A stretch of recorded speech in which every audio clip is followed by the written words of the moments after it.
Дәурен, сәлеметсіз бе? Сәлеметсіз бе? Бізге сұхбат беруге келіскеніңіз үшін рахмет. Екіншіден, біз сіздің әлеуметтік желілер арқылы мұқтаж жандарға нанды тегін тарататын сауапты іс жасап жүргеніңіз туралы естіп келіп отырмыз. Әңгімемізді осыдан бастасақ. Енді бұл мұқтаж адамдарға көмек қылдыратын ең кішкентай қадамым деп ойлаймын. Өйткені 2013 жылы ашылған дүкеміз, науайханамыз, нан пісіреміз. Ашылғаннан бері осындай ой келген, сауап дейсін деп, бұдан басқа жұмыс істеп жатқан кәсіпкерлерге үлгі болсын деп жасалған қадамымыз. Өйткені енді осы өмірде сауап алу бәрінің міндеті деп ойлаймын. Өйткені әр адамның өз ниеті ғой, қандай сауап алатын. Егер жолда келе жатып, жолға адамға кедергі болып жатқан тас, ағашты алып тастайтын болсаң, ол да сауап. Егер ағаш отырғызып, ол ағаш өскеннен кейін алмасын келіп, құс жесе де, адам жұлып жесе де, оның бәрі сауап. Сондықтан осындай ой пайда бол, сауап болсын деп көп. Күніне қанша нан таратасыздар мұқтаж жандарға? Күнде енді онша көп деп ойламаймын да, ары кетсе 10-20 шақты нан таратамыз күн сайын. Мұқтаж адамдар дүкенге келіп, жаңағы нанды алып, кассаға барады да айтады, нанды мен алайын деп. Олды өздерінің кітаптары бар, дәптерлері, сол жерге жазасылап, ол нанды алып. Қанша нан дедіңіз?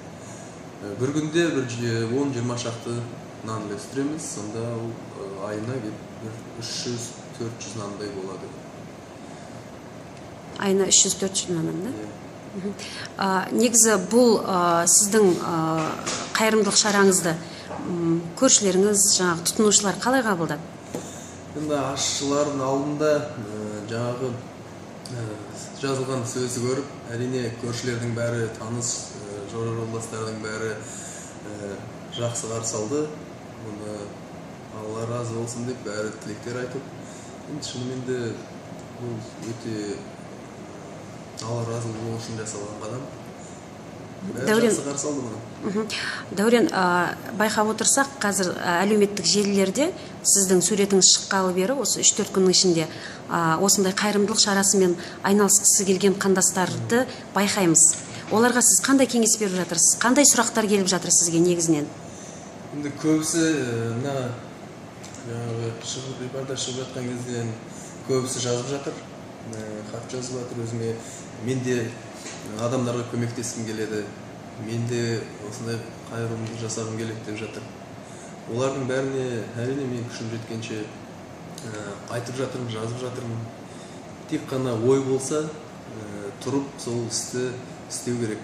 Бірінші қадам жасасаң, яғни ниетіңе қарай береді. Ниетіне, адамның ниетіне байланысты оның бәрі. Істегім келеді десес, тек қана өзінің ниеті. Дәурен, негізі тегін нан таратуды біз басқа елдерден көреміз да. Негізінен Түркияда осындай мұқтаж жандарға арналған арнайы наубайханалар бар. Қазақстанда, шынымды айтсам, мен бірінші рет кездесіп тұрмын.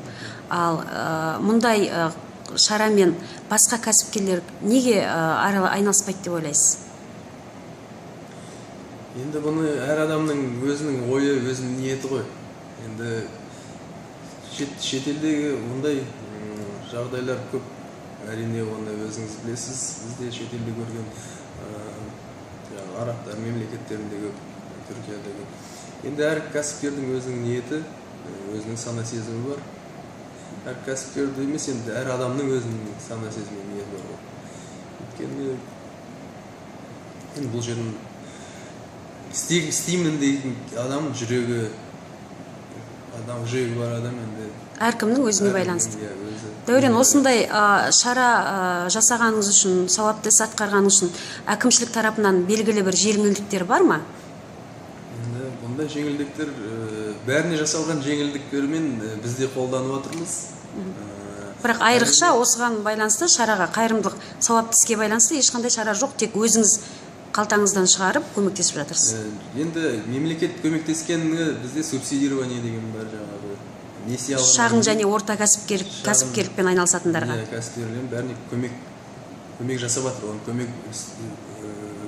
көмек жоқ деп оны ешкім айта алмайды қазір кәсіпкерлер. Енді бізге мемлекет көмектесетін болса, неге біз жаңағы мұқтаж адамдарға көмектесе алмаймыз? Егер бізге көмектесіп жатса, біз де көмектесе аламыз. Дәурен, Қазақстанда кәсіпкерлікпен айналысу оңай ма? Қазақстанда болсын, басқа елде болсын, кәсіпкерлік деген әр адамдарға оңай, әр адамдарға тек қана енді өзінің еріншектігін, жалқаулығын, соны жойып, тұрып қадам жасап істеймін десе, әр адам істейді. Өйткені біздің мемлекет бүгінгі күнге көп көмек көрсетіп жатыр. Тегін оқу жерлерін беріп жатыр. Жаңағы шетелге оқуға жіберіп жатыр. Оның бәрі мемлекет өзі төлеп жатыр. Тек қана істеймін деген адамның ниеті болу керек. Әңгімеңізге рахмет, Дәурен. Алла сауапты істен жазсын дейміз. Сіздің еңбегіңіз жемісті болсын.